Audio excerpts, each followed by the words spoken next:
Prepaid meter संदर्भात India आघाडी आणि महाविकास आघाडीतर्फे आम्ही जिल्हाधिकाऱ्यांना निवेदन दिलेलं आहे। लोकांच्या मध्ये या बाबतीत रोष आहे, ज्याचा उल्लेख आत्ता झाला की 4000चं मीटर 12000ला लोकांच्या माती मारायचं चाललंय। पैसे भरल्याशिवाय आता वीज मिळणार नाही अशी परिस्थिती साधारणपणे निर्माण त्या ठिकाणी झालेली आहे। त्यामुळं या सगळ्याचा विचार करता राज्य शासनानं हा निर्णय पाठीमागे घ्यावा अशी आमची अपेक्षा या ठिकाणी गरज नाही आहे। पोस्टपेड मीटरमध्ये आता ऑलरेडी 1 महिन्यानंतर बिल भरायची मुभा सामान्य माणसांना आणि म्हणून हा निर्णय चुकीचा आहे, ग्राहकांच्या हिताचा नाही आहे। त्याचबरोबर मीटर रीडिंग करणारे 4 लाख लोक या राज्यातले बेरोजगार होणार आहेत। म्हणजे एका बाजूला रोजगार वाढवायचं काम करता का बेरोजगारी वाढवायचं काम करता हाही महत्त्वाचा विषय आहे आणि म्हणून प्रचंड लोकांच्यात या बाबतीतली नाराजी आहे आणि त्याचा निषेध करावा आणि जिल्हाधिकाऱ्यांना आम्ही सांगितलेलं आहे की या पद्धतीची भूमिका आमची आहे ती सरकारला कळवावी। मात्र हे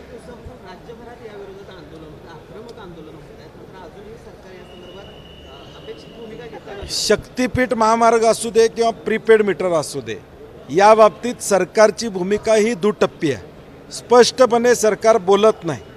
दादा भुसे तिथं संपतात, शेतकऱ्याला विश्वासात घेतल्याशिवाय भूसंपादन करणार नाही याचा अर्थ रस्ता करण्याची भूमिका त्यांची त्या ठिकाणी।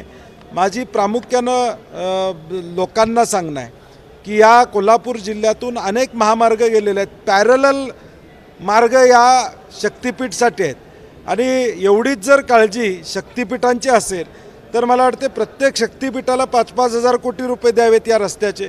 त्या शक्तीपीठाच्या भोवतीचा परिसर डेव्हलप करावा, म्हणजे तुळजापूर असेल, पंढरपूर असेल, अंबाबाई असेल, जी औंढा नागनाथ असेल, जी शक्तीपीठं जोडायचं असं म्हणते त्यापेक्षा तिथं येणाऱ्या भाविकांना, सामान्य भाविकांना चांगल्या सुविधा, राहायसाठी चांगल्या सुविधा, तिथं येणाऱ्या सामान्य माणसाला चांगलं तिथलं सगळ्या गोष्टी कशा करता येईल हा प्रयत्न करावा आणि म्हणून असलेल्या ठिकाणी महामार्ग गरजेचा नाही तोही लादण्याचा प्रयत्न होतो। तसंच प्रीपेड मीटरचा काही लोक म्हणत आहेत की आम्ही हे थांबवलं, परंतु स्थगिती कुठं नाही, टेंडर ऑलरेडी झालेलं आहे। त्यामुळं हे रद्द केलेल्याची भूमिका शासनाने घ्यावी अशी आमची अपेक्षा आहे। रिक्षा आणि टॅक्सीवाल्यांचा देखील विषय आतमध्ये निघाला आणि रिक्षाच्या पासिंग संदर्भात 50 रुपयेचा दंड हा भूमिका घेतलेली आहे। मधल्या काळामध्ये हायकोर्टामध्ये त्याची स्थगिती होती, परंतु राज्य शासनाला अधिकार आहे तो स्थगित करायचा 50 रुपये आणि म्हणून आमची अपेक्षा आहे की मुख्यमंत्र्यांनी त्यामध्ये ताबडतोब स्थगिती त्या ठिकाणी द्यावी आणि आज सगळ्या रिक्षा संघटनांनी महाराष्ट्रामध्ये उद्या रिक्षा बंद करण्याचा निर्णय घेतलेला आहे। राज्य शासन गरिबाच्या बाजूने आहे का आता कळेल आम्हाला। हद्दवाढी संदर्भात उद्या कोल्हापूर बंदची हाक देण्यात आली आहे। नाही, मला वाटते सगळ्यांनी सर्वपक्षीय बंद त्यांनी पुकारलेला आहे, त्याचा निर्णय ती कृती समिती दुपारपर्यंत घेईल। शिंदे गटाकडून झारीतले शुक्राचार्य कोण आहेत असं विचारणा केली जाते। या सर्व हद्दवाढीला विरोध नेमका कोणाचा आहे असं एखाद्या मला वाटते आता सत्ता 2 वर्ष त्यांचीच आहे, त्यांनी हुडकावं।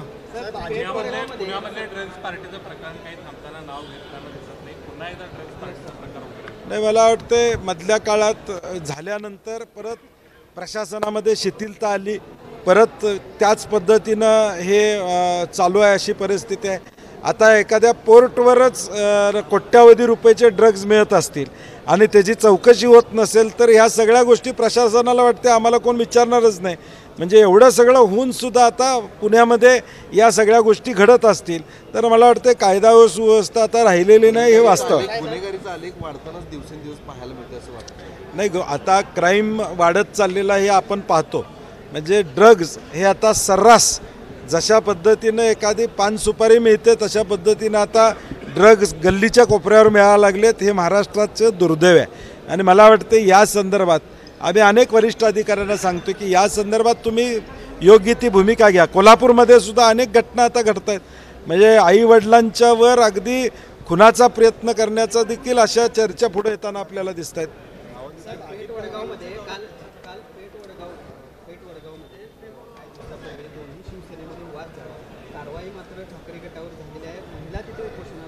नाही, गेले 4 दिवस झालं पेठ वडगावमध्ये महिला उपोषणाला बसलेत।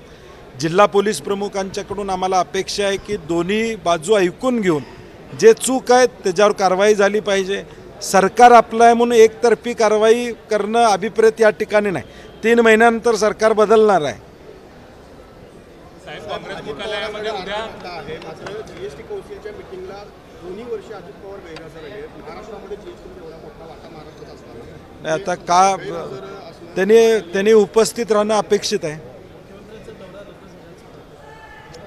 नाही, अशी आम्हाला चर्चा आहे की व्हिडिओ कॉन्फरन्सिंगद्वारेच कोल्हापूरला शाश्वत आधार देण्याचा प्रयत्न त्यांचा होणार आहे असं आम्हाला कळालं. माहीत नाही अजून. साहेब दिल्ली मुख्यालयामध्ये उद्या काँग्रेसची विधानसभा निवडणुकीच्या अनुषंगाने बैठक होते. कोण कोण या बैठकीला राज्यात? नाही, आम्ही सगळे माजी मंत्री आणि प्रमुख नेते मंडळी हे उद्या 5 वाजता दिल्लीमध्ये विधानसभेच्या संदर्भात एक बैठक आयोजित केलेली आहे. आता त्यामध्ये पुढचं धोरण काँग्रेसचं काय असेल या संदर्भातली चर्चा होईल. विधानसभेची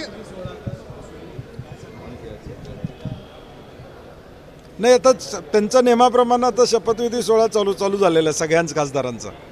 विधानसभेची आखणी चालू आहे आणि आता एकनाथ शिंदे यांची दिल्ली वारी जी आहे ती सुरू झालेली आहे. काल अचानकच ते दिल्ली दौरा करून आले. आता काय चाललंय त्यांचं माहीत नाही, कारण की नेमक्या सीट वाटपाचा घोळ असेल कदाचित. आज कसं आहे, शेवटी महाविकास आघाडी म्हणून जास्तीत जास्त आमदार निवडून आणणं हे या महाविकास आघाडी आणि इंडिया आघाडीचं ध्येय असणार आहे. आणि म्हणून कुठल्या मतदारसंघात कुठल्या जागा उभा करायच्या, आम्ही शिवसेना राष्ट्रवादी एकत्रित बसू. आमच्यात कुठलाही कोल्हापूर जिल्ह्यामध्ये वाद असणार नाही. एकमेकाला सांभाळून घेऊन काही इच्छुक असतील वेगवेगळ्या मतदारसंघात एखादी जागा एखाद्या पक्षाला मिळाली तर तो इच्छुक त्या पक्षातनं उभारेल. काय आमच्या जिल्ह्यात अडचण येणार नाही. आम्ही तिन्ही पक्ष व्यवस्थित लढू. नाही, नाव मला वाटते परवा शाहू महाराज खासदार म्हणून भुदरगडच्या दौऱ्यावर होते. तिथं प्रचंड उत्साहात के पी पाटील साहेबांनी महाराजांचं स्वागत केले. त्याचे पडसाद उमटले का नाही मला माहीत नाही, परंतु अशा कारवाई चुकीच्या आहेत. हा बिदरी साखर कारखाना 65,000 लोकांच्या मालकीचा, सामान्य शेतकऱ्यांचा आहे. शेतकऱ्याची संस्था अडचणीत आणून कोण राजकारण यामध्ये साधत असेल तर ते दुर्दैवी आहे. एबीपी माझा, उघडा डोळे बघा नीट.